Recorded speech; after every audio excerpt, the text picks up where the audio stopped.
faly miarabantsika rehetra mpanaraka ny fandarana mahavokatsy eto amin'ny télévision nationale izay eto amin'ny serasera ministère amin'ny fambolena sy ny fiompiana. Arak'izao hitantsika tarinao zao dia kakao aty amin'ny district Anambanja no hitondrana ianareo indray ny fandaharana amin'ity anio ity aty amin'ny faritra Diana. Resaka manodidina izany kakao sy ny fambolena azy izany no anasana ianareo koa mananafinaritra tompoko. District Anambanja amin'ny faritra Diana dia manaja amin'ny fambolena kakao sy ahitana amin'ny kalitao tsara mampalaza antsika malagasy eran-tany ary anisan'ny mampitombo arikariana ekonomika antsika eto Madagasikara ihany koa. Ny anjadin'ny aretina fitofitora palmivoara ny fototra kakao tao Samborano, district Anambanja nanomboka ny taona 2024 ka nidina nijery fotony izany ireo teknisianina amin'ny DPV na ny direction de la protection des végétaux eo anivon'ny ministère amin'ny fambolena sy ny fiompiana nakasinga mba hikaroham-bangolana.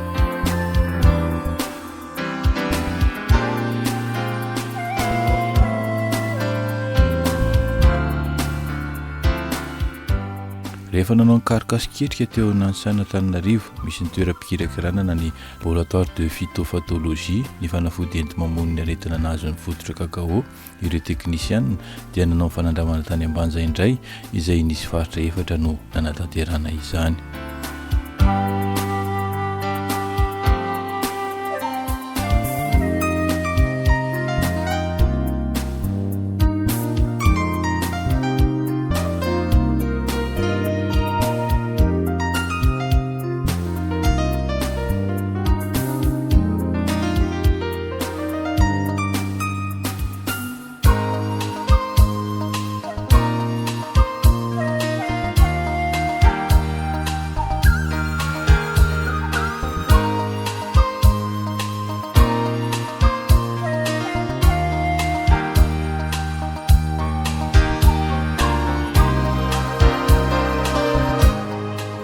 Nisy fanafody 3 karazana no nentina nanandramana ny adina tamin'ny aretina nazo ny fototra kakao io ka no mariana tamin'ny alalan'ny tady misy loko samihafa izany mba entina navana ireo fototra kakao natao fanandramana mba ahitana ny fiantraika amin'ny fokam-pikarohan'ireo teknisian'ny DPV.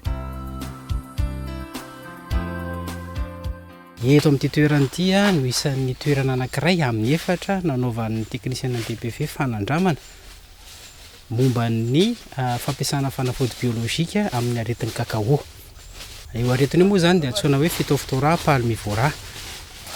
Dia isan'ny manimba betsaka ny kakao eto amin'ny faritra Diana zany district Anambanja. Eto amin'ny Samborano moa zany izy io. Dia amin'ireo faritra 4 dia eto amin'ilay faritra anankiray tsika. Rehefa natao ny fanandramana dia hita fa naomby ilay fampiasana champignon miady amin'io aretina phytophthora palmivora io. Raha ny fampiasana tamin'ireo mpamboly kakao dia nahitana vokatra mahafapo an'zareo ary mahafapo ny teknisianina satria nitombo nisan'ny kabosina kakao. Nanomboka nazo aina ireo kakao mara rehetra zany hoe raha jerena ny raviny dia mitsiry tsara izy raha jerena inflorescence dia manomboka ahitana fitombony. Izay no manamarika fa naomby ilay fampiasana ilay fanafody sy ny andrana natao. Manamafy ny fahombiazan'ny fanafody nentina niady tamin'ny aretina nanjady tamin'ny kakao ireo tantsapam-boly tany an-toerana. Efa nitsidiky izay taloha taty zany zareo mba hoe nijery hoe ino problème le kakao ka nitantarena amindreo zareo hoe misy aretina kakao zany vao tonga le mamono le vodiny zany ke tonga teto marao nanao le aody ary maromaro zany niavotro tamin'le vodiny fa misy ny tsy avotro ndray dia fa maro koa zany niavotro ka agnisan'ny mahavelombolo zay zany maravoravo ka mba tianay zany tsy digna matetetiky dia mba mitondra le fanafody matetiky magnomia zay le fomba tsaratsara kokoa zany mba hoe atonga zay mba ho avotro amin'ity kakao ty amin'le fambolena satria efa elaela zay nanao le fambolena kakao ary fa ty zany fotobe fivelomanay zegny aty amin'ny faritra zany mankasitraka zay amin'le fahatongavan'ny ministère amin'le fambolena zany. Aretigny nahazo ny kakaonay teo maty zegny izy misy raha bibiby nihinagna ke nandalo rô nitondra hody teto natao izy io nahafapo zahay zegny ny raha nandalovan'ireo teto. Fanafody io nety taminay, neritreretinay fanafody io nanjary namoa tsara zay kakaonay. Niavitra fa betsaka, fa maromaro niavitra. Falifaly za zay nifitongavanareo eto nijery ny kakaonaka. Ravoravo be za nandalavanareo eto. Natao hody izy nanjary nilegny naty mba velombelogno na ravoravo zany fandalovanareo eto.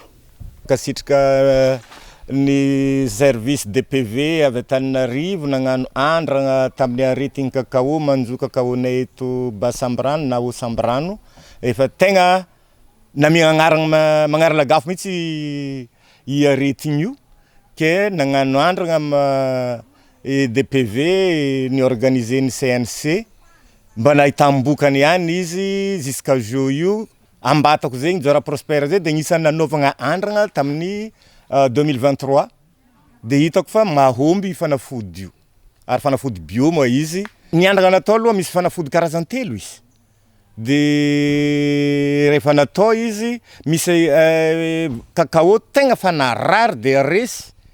ny nasiagna i fanafody io ny tombo 1 an ndraiky izy fa izy maty fo izy tamin'ny farany fa satria fa resy be izy fa lany amin'ny atiny agny le antiny azon'le bibikely fa ankoatran'izay de avitra tsara ary tegna bodibodony raiky izy nahazo fahignana zay le kakao. Les jeunes plantes aloha mbola tsy olagna fa le kakao tranaigny ary kakao tranaigny tegna misy production amizio ary kakao tranaigny io ao ny kakao natatsika label teto Madagasikara satria Trinitario, Criollo i kakao aby regny. Mahavokatra tsara kalitao kakao mampalaza antsika malagasy eran-tany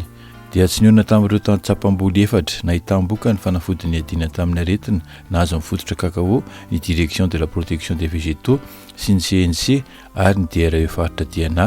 fa nanatanteraka atrikasa nentina nakan-kevitra sy nankataham-pakatoavana ny anaparitana izany ho an'ireo tsapam-boly kakao hafa eto amintsika. Ny atrikasa izay natrehantsika androany moa zany dia mahakasika indrindrindrindra ny fanehoana ny vokatry ny fikarohana mahakasika ny ady natao tamin'ilay aretina namely mafy tamin'ny kakao taty faritra Ambanja. Vokatra azy moa zany dia naneho ny vokatra tsara teo amin'ny fiara-miasa ny public sy ny privé satria dia fiara-miasa ny ministère de l'agriculture et l'élevage amin'ny alalan'ny DPV tamin'ny comité national de cacao iny vokatra iny. Vokatra izay tena manan-danja tokoa satria raha tamin'ny faraparan'ny 2022 dia namely mafy ny aretin'ny kakao taty amin'ny faritry ny mpamboly kakao. Nalefa ny ministère ny ekipan'ny DPV nanao an'ny fizahana ary novatsiny ny comité national ny kakao tao amin'ny fampitaovana amin'ny fivezivezena nanaovana ny essai rehetrarehetra na ahafahana nahazo an'ilay vokatra. Hita ny fanafody ahafahana mifehan'ilay aretina mahazo ny voly kakao fa ny any sisa zany ohatrehana aoriana izao atrikasa zao dia ny ahafahana manaparitaka ny fanafody any amin'ireo tatsaza tena mbola hiaran'ny aretina ny volony amin'izao fotoana izao. Ny Conseil national du cacao moa dia rafitra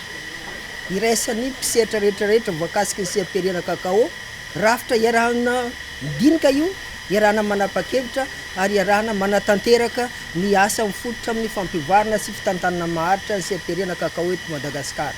Zay no nanakina ny fanjakana andraikitra ny CNC hitantana io sehamperiana io ary vondronany sehatra tsy miankina sy ny sehatra sy sehatra miankina amin'ny fanjakana zany hoe ny ministère zay voakasika mivantana io samy voakasika fa misy ny raha tsy alany ambonimboniny dia misy ilay voakasika mivantana. Anisan'izany ao amin'ny ministère ny fambolena sy ny fiompiana zay ahitana ny direction de la protection des végétaux isan'ny zamanjaza agnatin'izay. Ao koa ny amin'ny ministère ny commerce raha tsy laza fa tsy zay koa. Dia eto zany rehefa nisy zany ny aretina kakao dia tsy afaka mijanona foa mipetra-potsiny ny amin'ny CNC fa tsy maintsy misy ilay fiaraha-midinika teo agnivon'ireo ilay membre ny CNC zay ahitana mpikambina 20 dia nanapa-kevitra hoe ndao ataoviny hetsika ahafahana raisiny andraikitra ahafahana miatrika io aretina io ahafahana miady amin'ilay aretina. dia misy ny tompon'andraikitra amin'izany teknisina ny tompon'andraikitra an'izany DPV miara-miasa teto ary isoranay zany isorana BDB isorana amin'ny anaran'ilay mpisehatra rehetrarehetra amin'ny seperera kakao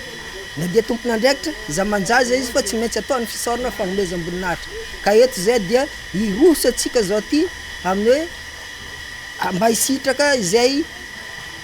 ady amin'ny aretina zay mba ahatonga ny vokatra kakao antsika mba tsy voahelingelina fa hitomba hatrany dia hivoatra hatrany ary manaja le fenitra voajanahary zay fa himatematesy atsika satria matoa ny kakao tsara aty Madagasikara manana tsiro miavaka tsy mitovy mampikuizany zay ran'izao tontolo zao dia satria ny tany aniriany ny tsara ka hitany aniriany io na dia eo aza ny aretina atsika tsy mampiasa vokatra simika fa vokatra voajanahary zay azo antoka ary voamarina no ampiasaintsika ka mifototra amin'izay zegny le fiara-miasa ary isorana ho za ny mpisehatra rehetrarehetra niaraka ny farimbona satria nanomboka tamin'ny fitsirihana tegny fotony nandalo tamin'ny resaka andrana miady dia zao ty dia iroso tsy hoela amin'ilay ady amin'izay entina hanaparitaka le fanafody voajanahary zay ny vokarina zay zegny miatoka mila mamerina le fisorana zay amintsika rehetrarehetra eto moa zay niany nagnatriky le fivoriagna teto niany ty zay mikasiky aretigny kakao aretigny kakao io ela be nampijaly aminany io fa navy niany ty zegny moa nagnano test zay tamin'ny parcelinay tany zegny hitanay vokany tsara ka izy koa fa nanao télé teto zegny zay hay zegny nagneky zay fa tianay avian'le fanafody io malakilaky zegny aty fa mety mahatsara le kakao zay satria ma kakao zegny fa tegna reraka be zegny kakao ny ambanja izy koa moa voakarakara karahanay ao zegny n'olo jiaby zegny mety ho tsara zegny kakao mitombotombo koa le fahatsarany kakaonay eto zay ka zegny ka misaotra amin'ny DPV nandefa le solotegna nandeha taty zegny nagnakarakara le fanafody mampatsara azy satria io zay fanafody bio koa tsy simika zegny le raha fa fanafody bio zegny ny itiavanay izy satria zay tsy mampiasa simika marika fandraisana ndraiky ny fitondram-panjakana izao fitsaboana ny aretina anazy mifototra kakao izao izay hita amin'ny alala ministera fambolena sy ny fiompiny voafaritra ihany koa anatin'ny andro telo tariketra amin'ny fitondram-panjakana izany toy zay nefa andarana mavoakatsy antsika tamin'ity andrana io ity resaka manodidina ny kakao amanaraka dia aloha hevitra hafa indray no entinay aminareo ho tafatafana sy ho adiaditsika koa misaotra anareo naraka ny fandarana hatramin'ny farany mandra-pianao